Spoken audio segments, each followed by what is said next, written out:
नमस्कार दोस्तों। आज के इस वीडियो में मैं धुरंधर मूवी एक्सप्लेनेशन को आगे कंटिन्यू करने वाला हूं।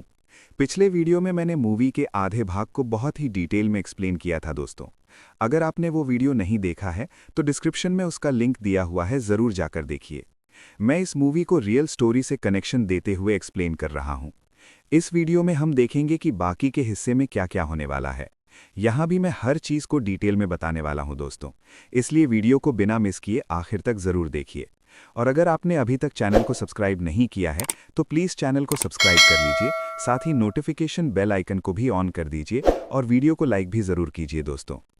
पिछले वीडियो में हमने देखा था कि आईएसआई का मेजर इकबाल, लश्कर का Sajid Mir, Pakistani American terrorist David Headley और 2 अन्य आतंकियों को ट्रेनिंग दी जा रही थी। ये सभी लोग मिलकर एक बड़ा प्लान बना रहे थे और आतंकियों को भारत भेजने की तैयारी कर रहे थे। 3 अक्टूबर को इसके लिए हथियार बलूचिस्तान से खरीदने का जिम्मा रहमान को दिया गया था। असल में जो लोग बलूच के खिलाफ थे, उन्हीं के लिए बलूचिस्तान से हथियार खरीदना रहमान को बिल्कुल पसंद नहीं था। लेकिन क्या करें, राजनीति में आगे बढ़ना है तो इन लोगों का सपोर्ट भी ज़रूरी था, इसलिए रहमान मजबूरी में मान जाता है। रहमान के सामने अच्छा बनने का नाटक करते हुए कनानी ब्रदर्स पीछे से जमील को फ़ोन करते हैं और कहते हैं, अगर तुम्हें अपनी कुर्सी बचानी है तो रहमान को हर हाल में ख़त्म करना होगा। इसी वजह से जमील एसपी चौधरी असलम को अपने घर बुलाता है। उधर हंजा रहमान को समझाने की कोशिश करता है कि बलूच लोगों के साथ धोखा मत करो, मेजर इकबाल और उसके लोगों को हथियार मत दिलवाओ, लेकिन रहमान उसकी बात नहीं मानता। इसके बाद हंजा आलम के पास जाकर सारी बात बता देता है कि आतंकी समुद्र के रास्ते भारत जा रहे हैं और ज्यादा संभावना है कि वे गुजरात पहुंचकर हमला करने का प्लान बना रहे हैं। वो ये भी बताता है कि 3 अक्टूबर को हमला होने की संभावना है। ये जानकारी तुरंत भारत को दे दी जाती है और उन्हें अलर्ट कर दिया जाता है। अब आगे क्या होता है ये देखते हैं। रहमान अपनी गैंग के साथ बलूचिस्तान में मौजूद बलूच यूनाइटेड फोर्स के कैंप में पहुंचता है। ये वही लोग हैं जो बलूचिस्तान को पाकिस्तान से अलग करने की लड़ाई लड़ रहे हैं। इस बलूच यूनाइटेड फोर्स के लीडर का नाम शिरानी होता है। रहमान का यहाँ बहुत ही धूमधाम से स्वागत किया जाता है। डांस और म्यूजिक के साथ उसका स्वागत होता है। आपने रहमान का वो वायरल डांस स्टेप ज़रूर देखा होगा। इसके बाद पता चलता है कि शिरानी का पोता मेडिकल की पढ़ाई करना चाहता है, इसीलिए रहमान ने उसके लिए मेडिकल कोचिंग की पूरी व्यवस्था कर दी है। खाना, रहने की सुविधा, सब कुछ रहमान की तरफ से दिया गया है। सिर्फ उसी के लिए नहीं, बल्कि लगभग 100 स्टूडेंट्स के लिए एक पूरा कोचिंग सेंटर खुलवाया गया है। इसके बाद रहमान शिरानी के लिए कुछ पैसे और गिफ्ट्स लाता है और फिर मेजर इकबाल द्वारा दी गई हथियारों की लिस्ट शिरानी को देता है। वो कहता है कि अगले महीने की 2 तारीख तक ये सारे हथियार चाहिए। शिरानी बिना ज्यादा सवाल पूछे उसकी बात मान लेता है, क्योंकि उसे रहमान पर पूरा भरोसा था। अब अगले सीन में एसपी चौधरी असलम जमील के बुलावे पर उसके घर पहुंचते हैं। यहाँ रहमान को गिरफ्तार करने की बात चल रही होती है। असलम कहते हैं, 1997 में जब मैं रहमान को मारने वाला था तब आपने ही उसे बचाया था, क्योंकि उस समय वो आपका सपोर्ट कर रहा था। अब अचानक क्या हो गया? इस पर जमील कहता है, राजनीति में कौन कब किसका साथ देगा ये कोई नहीं जानता। फिर वो असलम से पूछता है, तुम्हें सस्पेंड हुए कितने साल हो गए? असलम कहते हैं, 7 साल हो गए। जमील नाटक करते हुए कहता है, अरे 7 साल? इसी वजह से लियारी की हालत इतनी खराब हो गई है। अगर आपके जैसे ईमानदार ऑफिसर सस्पेंड हो जाएं तो शहर का यही हाल होता है। तभी असलम कहते हैं, मुझे सस्पेंड भी आपने ही करवाया था। लेकिन जमील फिर से नाटक करता है, अरे मुझे याद ही नहीं, शायद गुस्से में मुझसे कोई गलती हो गई होगी। खैर, अब ज़रूरी बात यह है कि आप फिर से ड्यूटी ज्वाइन करें और पूरे लियारी को साफ कर दें। एक भी गैंगस्टर बचना नहीं चाहिए। ये कहकर वो असलम को ज्वाइनिंग लेटर दे देता है। लेकिन असलम कहते हैं, मैं ये काम अकेले नहीं कर सकता, क्योंकि पुलिस के ज़्यादातर लोग रहमान के साथ मिले हुए हैं। अगर मैं गोली चलाऊंगा तो उससे पहले ही मुझे गोली लग जाएगी। इसलिए लियारी टास्क फोर्स बनानी होगी। इस टीम में सिर्फ मेरे भरोसे के लोग होंगे। हमारा ऑफिस एक सीक्रेट जगह पर होना चाहिए और हमें फंडिंग भी चाहिए, क्योंकि अगर कोई मेरे साथ काम करने वाले लोगों को पैसे देने लगे तो वे भी उसके साथ जा सकते हैं। इसके बाद असलम कहता है, मैं वही करूंगा जो मुझे सही लगेगा। अगर आपको मंजूर नहीं है तो कोई बात नहीं। बड़े साहब के आशीर्वाद से मेरा घर वैसे भी अच्छे से चल रहा है। अब ये बड़े साहब कौन हैं ये अभी तक साफ नहीं होता, लेकिन आखिरकार जमील असलम की सभी शर्तें मान लेता है। इसके बाद एलिना अपने पिता जमील के पास आती है और कहती है कि उसे कोचिंग क्लास की फीस भरनी है, इसलिए पैसे चाहिए। पैसे लेने के बाद वो कोचिंग के लिए निकल जाती है। उधर हंजा के साथ उसकी दोस्ती और भी बढ़ती जाती है। दोनों साथ में शॉपिंग करते हैं, घूमते हैं और उनके बीच नज़दीकियां भी बढ़ने लगती हैं। इसी बीच असलम ने लियारी टास्क फोर्स तैयार कर ली है। उनका ऑफिस भी पूरी तरह से तैयार हो चुका है। उधर जमील ईद के मौके पर रहमान के घर खाने पर आता है। जमील सामने से तो रहमान से बहुत अच्छे से बात करता है, लेकिन पीछे से उसके खिलाफ साजिश रचता रहता है। जब रहमान को पता चलता है कि एसपी चौधरी असलम वापस आ गया है, तब जमील कहता है, मैं हूं ना, मैं सब संभाल लूंगा, तुम चिंता मत करो। एक दिन जब हंजा एलिना को आलम जूस सेंटर लेकर जाता है, तभी एलिना अखबार में असलम की फोटो देखती है। वो हंजा से पूछती है, क्या ये आदमी तुम्हें परेशान करता है? ये बार बार हमारे घर क्यों आता है? लेकिन हंजा सच्चाई नहीं बताता और कहता है कि कोई परेशानी नहीं है। इसके बाद जब असलम घर आता है तो हंजा से कहता है, इस आदमी पर नजर रखना। अब सीन भारत की तरफ शिफ्ट होता है। भारत में सुशांत नकली नोटों के मामले की जांच करके अजय के पास आता है। वो बताता है, 2005 में भारत के एक मंत्री और उसके बेटे ने दुबई में आईएसआई के मेजर इकबाल और जावेद खनानी के साथ मीटिंग की थी। उस मीटिंग में एक बहुत बड़ा डील साइन हुआ था। उसके बाद भारतीय मंत्रियों ने फैसला किया कि जिस कंपनी से पाकिस्तान नोट छापने के लिए कच्चा माल ले रहा है, हम भी उसी कंपनी से कच्चा माल खरीदेंगे। यही वजह थी कि पाकिस्तान में बनने वाले नकली नोट इतने असली जैसे दिखते थे। अब बात आती है नोट की प्लेट्स की। 2007 में जब नोटों में छोटे छोटे बदलाव किए गए तो नई प्लेट्स की जरूरत पड़ी। और हैरानी की बात यह है कि वो प्लेट्स भी उसी कंपनी ने बनाई थीं। उन प्लेट्स की एक नकली कॉपी लंदन से लाने के लिए वही मंत्री और उसका बेटा गए थे। लेकिन जब वे प्लेट्स लेकर लौट रहे थे तो फ्लाइट में तकनीकी खराबी आ गई और विमान को दुबई में लैंड करना पड़ा। उस समय संभव है कि वो प्लेट्स मेजर इकबाल और जावेद खनानी को दे दी गई हों। सुशांत आगे बताता है कि जावेद खनानी के लंदन बैंक अकाउंट से भारत के कई मंत्रियों और अमीर लोगों के अकाउंट में करोड़ों रुपए ट्रांसफर हुए हैं। इतने सारे सबूत होने के बावजूद कुछ भी नहीं किया जा सकता, क्योंकि बड़े बड़े नेता सभी मामलों को दबा देते हैं। लेकिन अजय को विश्वास है कि एक दिन उनका समय जरूर आएगा। उधर लियारी में रहमान बलूच यूनाइटेड फोर्स से हथियार लेकर लौट चुका है। अब वो खनानी ब्रदर्स को हथियार देने के लिए निकलने ही वाला था, तभी अचानक उसके छोटे बेटे फैजल की तबीयत बिगड़ जाती है। इसलिए वो अपने बेटे को लेकर अस्पताल चला जाता है और उसैर और हंजा से कहता है, तुम लोग डिलीवरी देने चले जाओ। जब रहमान अपने बेटे को लेकर निकल रहा होता है, तभी हंजा देखता है कि घर का एक नौकर किसी से फोन पर बात कर रहा है। उधर हंजा और उसैर खनानी ब्रदर्स और मेजर इकबाल के पास पहुंचते हैं और हथियार दिखाते हैं। वहीं पर दो नए लड़के भी मौजूद होते हैं, अजमल और इस्माइल। मेजर इकबाल कहता है, ये हथियार खास तुम्हारे लिए मंगवाए गए हैं, जाकर देख लो। यहीं से हमें पता चलता है कि ये लोग गुजरात नहीं बल्कि मुंबई पर हमला करने वाले थे और ये हमला होने वाला था 26 नवंबर 2008 को, यानी 3 अक्टूबर की तारीख बदल दी गई थी। इसके बाद हंजा खुद अपने हाथों से अजमल और इस्माइल को हथियार देता है। उधर भारत में सुरक्षा एजेंसियां पहले से तैयार थीं, लेकिन तभी एक चौंकाने वाली खबर मिलती है। अब ये लोग अगले दिन भारत नहीं जा रहे हैं, प्लान बदल दिया गया है। मेजर इकबाल कहता है, जब तक बड़े साहब का आदेश नहीं आएगा कोई कहीं नहीं जाएगा। यहां फिर से बड़े साहब का नाम सामने आता है। इसी बीच रहमान जब अपनी पत्नी और बेटे को लेकर अस्पताल जा रहा होता है, तभी लियारी टास्क फोर्स उस पर हमला कर देती है। दोनों तरफ से भारी गोलीबारी शुरू हो जाती है। रहमान अपने लोगों डोंग और स्याही से कहता है, तुम लोग पहले निकल जाओ, अगर तुम यहां रहे तो असलम तुम्हें मार देगा। फिर वो अपनी पत्नी से कहता है, मैं सरेंडर कर देता हूं, तुम बच्चे को अस्पताल ले जाओ। और आखिरकार रहमान सरेंडर कर देता है। उधर मेजर इकबाल एक पकड़े गए भारतीय एजेंट को बुरी तरह टॉर्चर कर रहा होता है।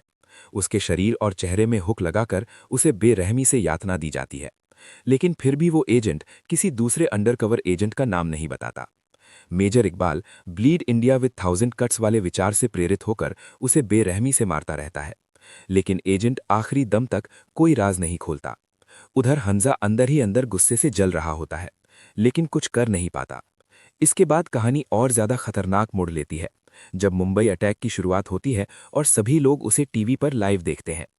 ताज होटल सहित कई जगहों पर आतंकवादी हमला कर देते हैं। मेजर इकबाल टीवी पर न्यूज़ देखते हुए आतंकवादियों को फोन पर निर्देश देता है, किसी को मत छोड़ो, विदेशी हों, महिलाएं हों या बच्चे, सबको मार दो। यानी ये लोग उन आतंकवादियों के हैंडलर्स थे। इन्हीं हैंडलर्स में एक नाम था साजिद मीर, और ये व्यक्ति असल जिंदगी में भी मौजूद था। जब टीवी पर दिखाया जाता है कि अजमल कस्साब और इस्माइल किन हथियारों से हमला कर रहे हैं, तब हंजा कल्पना में खो जाता है। उसे ऐसा लगता है जैसे वो भारत में खड़ा है और उसके हाथ खून से सने हुए हैं, क्योंकि उन्हीं हाथों से उसने आतंकवादियों को हथियार दिए थे। इतने लोगों की मौत का जिम्मेदार वो खुद को मानने लगता है। उसकी आंखें भर आती हैं, लेकिन वो रो भी नहीं पाता। यहीं से उसके अतीत की झलक मिलने लगती है। ऐसा लगता है कि वो पहले पंजाब क्षेत्र में रहता था, जहां उसके साथ कुछ बहुत बुरा हुआ था, और उसी की यादें उसे बार बार परेशान करती रहती हैं। इसी दौरान हंजा को बार बार एक पुराना दृश्य याद आने लगता है।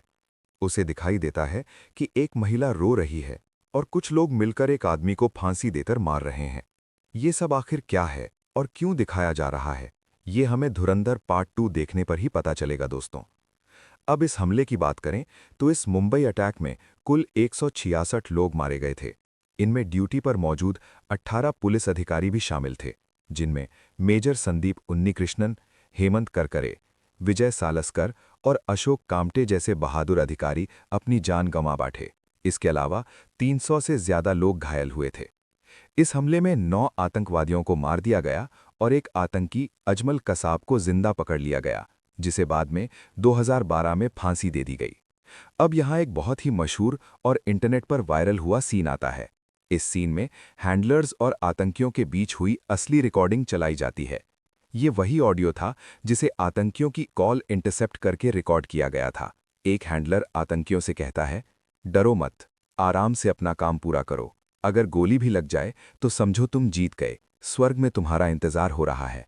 उधर आतंकी भी बिल्कुल बिना डर के एक एक करके लोगों को मारते जाते हैं। वे किस किस को मार रहे हैं इसकी जानकारी हैंडलर्स को देते रहते हैं और आगे क्या करना है ये भी पूछते रहते हैं। हैंडलर उन्हें आदेश देता है, सबको एक जगह बैठाओ और पीछे से सिर में गोली मार दो। ये सब सुनकर हंजा का दिमाग पूरी तरह हिल जाता है। वो तुरंत आलम के पास जाता है और गुस्से में कहता है, हमारे देश में घुसकर इन्होंने इतना बड़ा हमला कर दिया। मैं मेजर इकबाल, खनानी और साजिद मीर को जिंदा नहीं छोड़ूंगा। लेकिन आलम उसे शांत करते हुए कहता है, गुस्से में कोई फैसला मत लो। हमारे काम में धैर्य बहुत जरूरी है। ये एक खेल है और ये खेल हम जीतने के लिए खेल रहे हैं। बदला लेना है, लेकिन दिमाग से काम लेना होगा। इसके बाद आलम अपनी डायरी उसे दे देता है। आलम बताता है कि पहले 3 अक्टूबर को हमले की सूचना दी गई थी, लेकिन हमला 26 नवंबर को हुआ। कई अलग अलग जगहों से 309 अलर्ट मिले थे, लेकिन उनमें से कई फर्जी भी निकले, इसलिए पहले से पूरी सुरक्षा देना मुश्किल हो गया। असल जिंदगी में अंडरकवर एजेंट ने सीधा तारीख की सूचना नहीं दी थी। पहले अमेरिकी इंटेलिजेंस ने 26 अलग अलग चेतावनियां दी थीं कि समुद्र के रास्ते हमला हो सकता है। भारतीय एजेंसियों ने आतंकियों के सैटेलाइट फोन कॉल भी इंटरसेप्ट किए थे, जिससे पता चला कि वे समुद्र के रास्ते आ रहे हैं। लेकिन कोस्ट गार्ड और नेवी उनकी बोट को सही तरीके से पहचान नहीं पाए। इतना ही नहीं, डेविड हेडली की दोनों पत्नियों ने भी पहले ही चेतावनी दी थी। एक पत्नी ने 2005 में एफबीआई को बताया था कि उसका पति आतंकवादी है। दूसरी पत्नी ने 2008 में मोरक्को से यूएस एम्बेसी को बताया था कि उसका पति बार बार ताज होटल की तस्वीरें दिखाता है। इतनी चेतावनियों के बावजूद ये हमला हो गया और कई मासूम लोगों की जान चली गई। अब हंजा घर लौटता है। वो नशे में होता है और उसे देखकर एलिना को शक होता है कि वो किसी दूसरी लड़की के साथ था। गुस्से में वो उसे थप्पड़ मार देती है। तब हंजा कहता है, मैं कराची का राजा बनने वाला हूं। अगर मेरे साथ रहना है तो सवाल मत करो, वरना दरवाज़ा खुला है, जा सकती हो। एलिना थोड़ी देर के लिए बाहर जाती है, फिर वापस आ जाती है। समय बीतता है और 2008 आ जाता है। अब रहमान अपनी नई पार्टी बनाता है, पीपल्स अमन कमेटी। पाकिस्तान की अवामी पार्टी का नेता उसे मंच पर बुलाता है और कहता है कि आने वाले चुनाव में वो रहमान के साथ मिलकर चुनाव लड़ेगा। ये देखकर जमील अंदर ही अंदर जलने लगता है। इसी दौरान हंजा के दिमाग में एक नया प्लान आता है।